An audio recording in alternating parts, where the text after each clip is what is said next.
como você deve estudar para que você, de fato, aprenda com eficiência. Hoje eu vou te ensinar as fases do aprendizado e uma técnica de estudos para cada uma dessas fases. Olha, estudante, existe um problema na hora do aprendizado. O problema é o estudante ignorar as fases de estudos. Por que é um problema o estudante ignorar as fases do estudo? É porque são 4 fases e você precisa fazer coisas diferentes a cada uma das fases. Ou seja, a cada uma dessas fases você precisa utilizar uma técnica diferente para que você entenda, para que você planeje, para que você anote e para que você se lembre. Então vamos aqui à fase 01, fase 02, fase 03 e fase 04. A primeira pergunta de todas é: que fases são essas?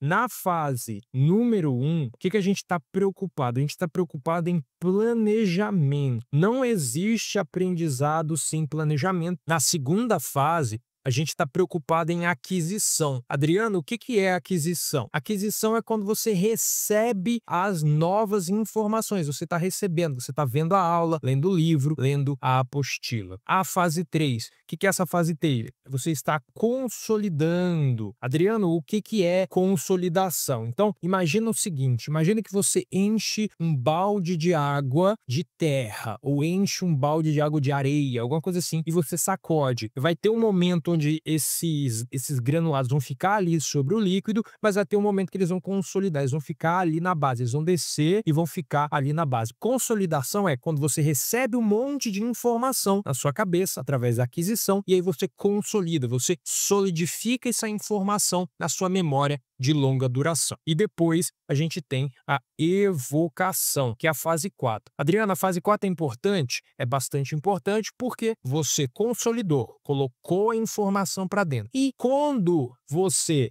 vai fazer uma prova, o que você quer? É colocar a informação para fora. Se você não conseguir colocar essa informação para fora, você vai ter aquele famoso branco, você vai saber que sabe de algo, mas não vai conseguir dizer, não vai conseguir falar, não vai conseguir usar. Isso é algo que a gente precisa evitar, por isso, prática de evocação é tão importante. Qual técnica será utilizada para cada uma das fases do aprendizado? Olha só, para se planejar, para planejar os seus estudos, a gente vai ter ali 3 momentos. O planejamento diário, a gente vai ter o planejamento semanal e a gente vai ter o planejamento de compromissos e a gente vai ter a gestão do planejamento. No planejamento diário, você está respondendo a pergunta: o que vou estudar hoje? No planejamento diário, você vai responder a pergunta: como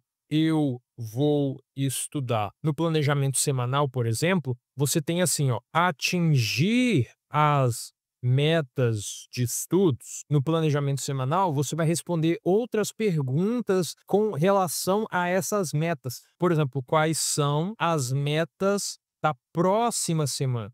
Percebe? Então são várias perguntas que você responde e imagine isso daqui como um checklist. Você vai lá, vai começar os estudos e aí vai ter a primeira pergunta: o que eu vou estudar hoje? E aí você responde: hoje eu vou estudar português, matemática, blá blá blá blá blá blá. Entendeu? O que eu vou estudar essa semana? Essa semana, uma dimensão diferente, eu vou estudar essas matérias dessa forma. Já tenho o material? Outra pergunta aqui do planejamento semanal. E aí você vai ter essas perguntas, você vai separar elas e você irá responder antes de começar a estudar. Depois vem o planejamento de compromissos. O que é esse planejamento de compromisso? É aquele planejamento das datas fixas. Como assim, Adriano, data fixa?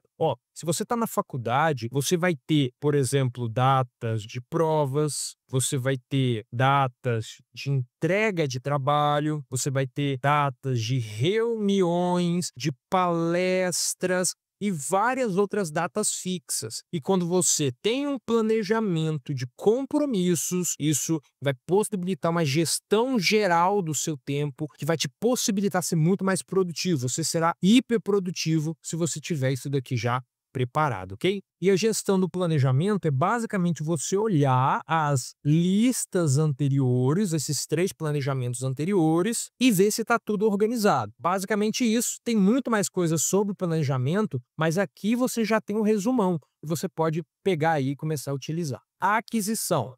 Primeiro, antes de eu falar da técnica, o que é importante? O objetivo da aquisição é a compreensão do conteúdo. Você está tentando entender o que está acontecendo ali. Se você não tiver com esse mindset de meu foco é entender, nenhuma técnica vai te ajudar. Seu foco é entender. A técnica aqui é uma técnica de anotação qualquer. Adriano, como assim? Por exemplo, mapas mentais. Por exemplo, método de Cornell. Por exemplo, a escrita ativa. Técnica qualquer de anotações vai te ajudar aqui na fase 2. Ficou com dúvida? Coloca aqui nos comentários que eu falo para você, eu aprofundo para você, eu faço até um outro vídeo no futuro te explicando melhor isso daqui em detalhes, ok? E a fase 3? Qual que é o objetivo da fase 3?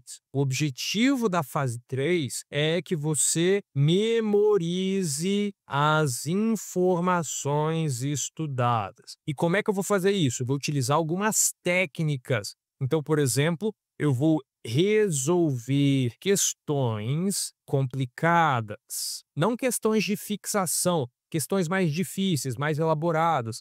Eu vou fazer projetos. Outra técnica, eu vou revisar as anotações. Eu vou criar, olha só, flashcards. Já ouviu falar de flashcard? Quer um vídeo sobre? Fala aí para mim nos comentários. São várias técnicas para que você memorize. Olha só, eu vou revisar o Anki. São várias técnicas que vão te ajudar e aqui no vídeo eu vou te trazer aqui com a clareza muito maior. Por último aqui, a fase 4. Nessa fase 4, o que a gente está querendo? Qual que é o nosso objetivo? A evocação, eu lembrei de muita coisa, eu memorizei muita coisa e agora eu quero trazer essa informação de volta, eu quero trazer essa informação para a memória de curto prazo. O que eu tenho que fazer aqui? O objetivo é recordar das informações memorizadas. Esse é o objetivo, recordar das informações memorizadas. O que eu tenho que fazer para recordar as informações que eu memorizei? Eu vou fazer a prática de recuperação. Adriano, isso não é uma técnica, você só me falou alguma coisa. Ó, prática de recuperação, ela pode ser implementada de diversas maneiras diferentes. Uma maneira, você pode escolher uma só, ok? Não precisa usar todas. Uma maneira de fazer a prática de recuperação é assim, você vai escrever um texto. Simples assim. Outra, você vai fazer um mapa mental, você vai fazer um fichamento, você vai fazer uma redação, você vai fazer um comparativo. Então, isso daqui é o quê? É basicamente, ó, um resumo. São técnicas que você precisa tirar a informação da cabeça. Você vai fazer, ó, um simulado, você vai fazer uma discussão em grupo. São várias técnicas que você pode utilizar e que essas técnicas vão ajudar você a tirar informação, a recordar essas informações memorizadas. Por esse vídeo é isso. Tchau!